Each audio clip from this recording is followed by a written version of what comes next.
परिचय। सुप्रभात मैडम। सुप्रभात छात्रों, कृपया बैठ जाइए। बच्चों, आज हम नया पाठ बीज गणितीय व्यंजक शुरू करेंगे। आप जानेंगे कि कैसे बीज गणितीय व्यंजक बनते हैं और उन्हें कैसे जोड़ते हैं और कैसे हम उनका मान प्राप्त कर सकते हैं और कैसे उनका प्रयोग किया जाता है। तो आइए, ये सब हम इस पाठ के जरिए जानें। उद्देश्य।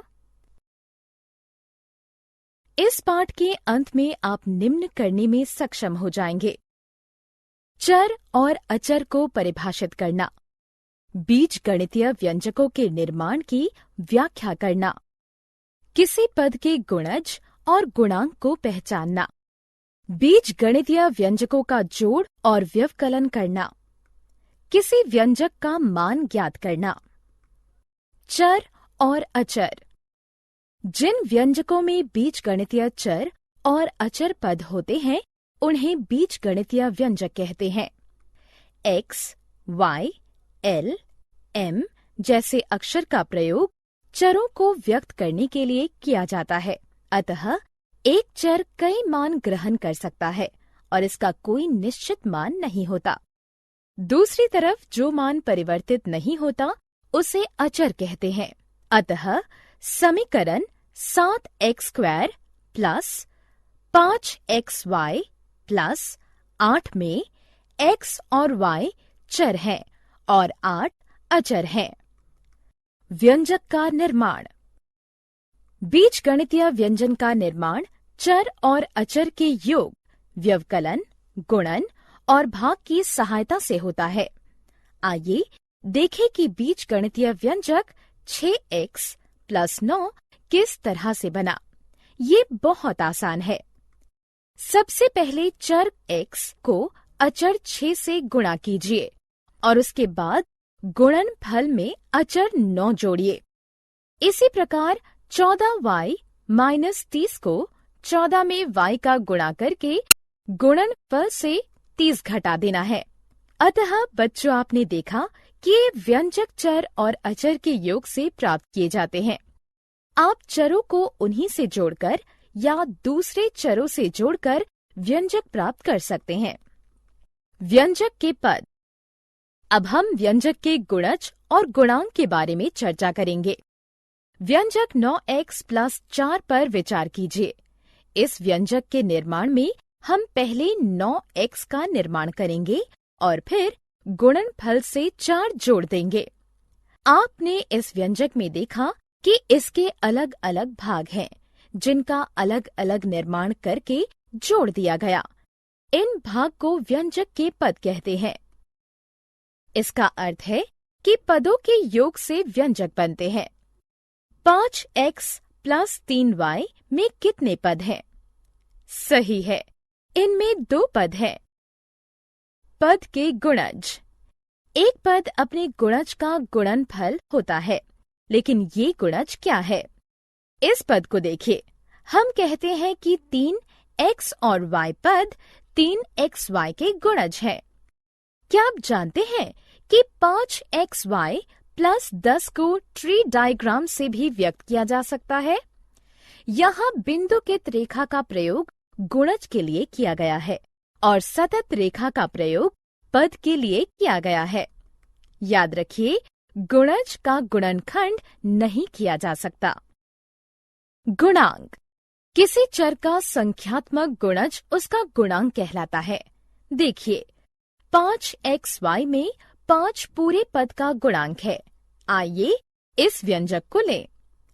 इनमें 3 पद हैं और 12 4 गुणांक है। समान और असमान पद। जब पदों में समान बीजगणितीय गुणज होते हैं तो उन्हें समान पद कहते हैं, और जब पदों में असमान बीजगणितीय गुणज होते हैं तो उन्हें असमान पद कहते हैं।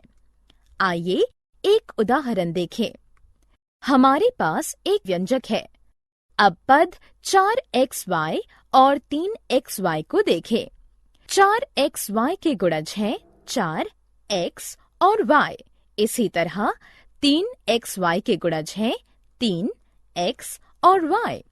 अतः दोनों पदों में समान बीजगणितीय गुणज हैं। इसका अर्थ है 4xy और 3xy समान पद है। दूसरी तरफ पद 4xy और -5x के बीजगणितीय पद भिन्न हैं, इसलिए वो असमान पद हैं। बहुपद। बच्चों, इस बीजगणितीय व्यंजक में सिर्फ एक पद है। ऐसे बीजगणितीय व्यंजकों को एकल पद कहते हैं। 5m + 2 एक एकल पद है। नहीं, इनमें दो पद हैं। ऐसे बीजगणितीय व्यंजकों को द्विपद कहते हैं। व्यंजक 6a + 4b - 2c द्विपद नहीं है, क्योंकि इनमें 3 पद हैं। सच है? अतः इस तरह के बीजगणितीय व्यंजक को त्रिपद कहते हैं। याद रखिए कि सभी बीजगणितीय व्यंजक जिनमें एक या एक से ज्यादा पद होते हैं, उन्हें बहुपद कहते हैं। अतः एकल पद, द्विपद और त्रिपद सभी बहुपद हैं। बीजगणितीय व्यंजकों का जोड़ और व्यवकलन। हम केवल समान पदों को जोड़ और घटा सकते हैं, लेकिन ऐसा क्यों? इसे इस तरह सोचें। टेबल पर 3 पेंसिल और 2 किताबें रखी हैं। हम 2 पेंसिल को 3 किताबों से नहीं जोड़ सकते, क्योंकि वे भिन्न प्रकार की वस्तुएं हैं। अब यदि हम 3 पेंसिल और 5 किताब और पा जाएं, तो हमारे पास अब 6 पेंसिल और 7 किताबें हो जाएंगी। अभी भी हम इन वस्तुओं को आपस में जोड़ नहीं सकते, क्योंकि वे भिन्न प्रकार की हैं। हालांकि यदि हम 6 पेंसिल में से एक पेंसिल निकाल दें, तो हमारे पास 5 पेंसिल बच जाएंगी, लेकिन हमारे पास अभी भी 7 किताबें हैं। अतः आप कह सकते हैं कि बीजगणित में भी ऐसा ही होता है। हम सिर्फ समान वस्तुओं को जोड़ या घटा सकते हैं। अभ्यास प्रश्न।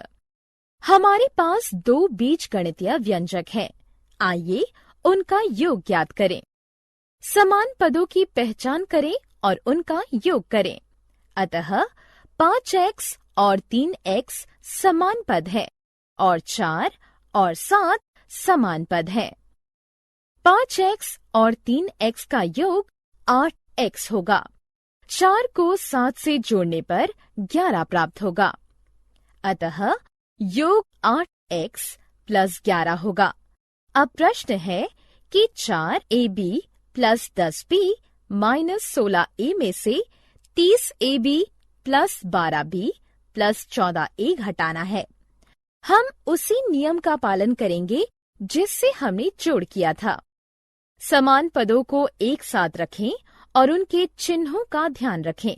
अतः फिर से सजाने पर हमें 26ab + 2b + 30a प्राप्त हुआ।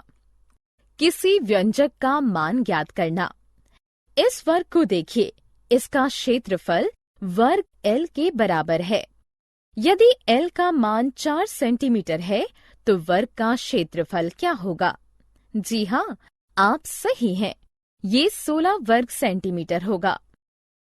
बच्चों, ऐसी बहुत सी स्थितियां आती हैं जब हमें व्यंजकों का मान ज्ञात करने की आवश्यकता होती है। व्यंजक 4x - 5 को देखिए। यदि x का मान 4 के बराबर है, तो दिए गए बीजगणितीय व्यंजक का मान 4 गुना 4 - 5 है, जो कि 16 - 5 यानी 11 के बराबर होगा। इसी प्रकार यदि m बराबर घटा 2, तो m की घात 2 घटा 2 बराबर होगा 2 के। आत्म मूल्यांकन। आइए आपकी जानकारी की परीक्षा लें। संबंधित स्थान पर उचित विकल्प लगाएं। बीजीय व्यंजकों के प्रयोग, सूत्र और नियम। परिमाप सूत्र। एक समबाहु त्रिभुज का परिमाप बराबर 3 गुना इसकी भुजा की लंबाई है। यदि हम समबाहु त्रिभुज की भुजा की लंबाई को x द्वारा निरूपित करते हैं तो समबाहु त्रिभुज का परिमाप बराबर 3 गुना l। इसी तरह एक वर्ग की परिमाप बराबर 4, जहां a बराबर वर्ग के भुजा की लंबाई। एक समपंचभुज का परिमाप बराबर 5s, जहां s बराबर पंचभुज की भुजा की लंबाई है, और इसी प्रकार अन्य के मामले में। क्षेत्रफल सूत्र। यदि हम एक वर्ग की लंबाई को l से निरूपित करते हैं तो वर्ग का क्षेत्रफल बराबर l स्क्वायर। यदि हम आयत की लंबाई को l द्वारा और उसकी चौड़ाई को b से निरूपित करते हैं तो आयत का क्षेत्रफल l गुणा b बराबर lb है। इसी तरह यदि b का अर्थ त्रिभुज का आधार और h का अर्थ त्रिभुज की ऊंचाई होता है तो त्रिभुज का क्षेत्रफल बराबर b गुणा h बटा 2 बराबर bh बटा 2 है। संख्या प्रतिरूपों अर्थात पैटर्न के लिए निम्नलिखित कथनों का अध्ययन करें। 1. यदि किसी प्राकृत संख्या को n द्वारा निरूपित किया जाता है तो उसका परवर्ती n जमा 1 होता है। हम इसकी जांच किसी भी प्राकृत संख्या के लिए कर सकते हैं। उदाहरण के लिए यदि n बराबर 10 तो उसका परिवर्ती n जमा 1 बराबर 11 है, जो ज्ञात है। 2. यदि किसी प्राकृत संख्या को n से निरूपित किया जाता है तो 2n एक सम संख्या होती है और 2n जमा 1 एक विषम संख्या होती है।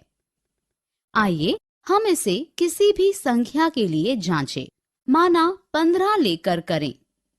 अब 2n बराबर 2 गुणा n बराबर 2 गुणा 15 बराबर 30 है, जो वास्तव में एक सम संख्या है, तथा 2n जमा 1 बराबर 2 गुणा 15 जमा 1 बराबर 30 जमा 1 बराबर 31 है, जो वास्तव में एक विषम संख्या है।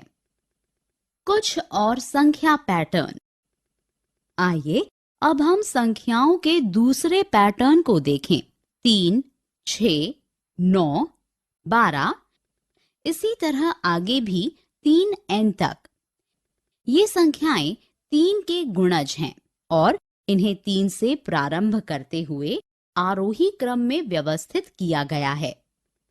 nवें स्थान पर आने वाले पद को 3n द्वारा अभिव्यक्त किया गया है। हम 10वें स्थान पर आने वाले पद को सरलता पूर्वक ज्ञात कर सकते हैं, जो 3 गुणा 10 बराबर 30 है। इसी प्रकार 100वें स्थान पर आने वाले पद, जो 3 गुणा 100 बराबर 300 है, इत्यादि ज्ञात कर सकते हैं। ज्यामिति में पैटर्न। एक चतुर्भुज के एक शीर्ष से हम उसके कितने विकर्ण खींच सकते हैं? इनकी संख्या 1 है। एक पंचभुज के एक शीर्ष से उसके कितने विकर्ण खींच सकते हैं? इनकी संख्या 2 है। एक षटभुज के एक शीर्ष से उसके कितने विकर्ण खींच सकते हैं? यह संख्या 3 है। हम n भुजा वाले किसी बहुभुज के एक शीर्ष से कुल n घटा 3 विकर्ण खींच सकते हैं। सारांश। आइए हमने जो कुछ सीखा है उसे संक्षेप में दोहराएं। व्यंजक जिसमें चर और अचर पद होते हैं उसे बीजगणितीय व्यंजक कहते हैं। बीजगणितीय व्यंजक चर और अचर के योग से जोड़, व्यवकलन, गुणन और भाग की सहायता से बनते हैं। व्यंजक पदों से बनते हैं और पद गुणजों से बनते हैं। पदों के संख्यात्मक गुणज को गुणांक कहते हैं। जिन पदों के बीजगणितीय गुणज समान होते हैं उन्हें समान पद कहते हैं, और जिनके बीजगणितीय गुणज असमान होते हैं उन्हें असमान पद कहते हैं। कोई व्यंजक जिसमें एक या एक से ज्यादा पद हों उसे बहुपद कहते हैं।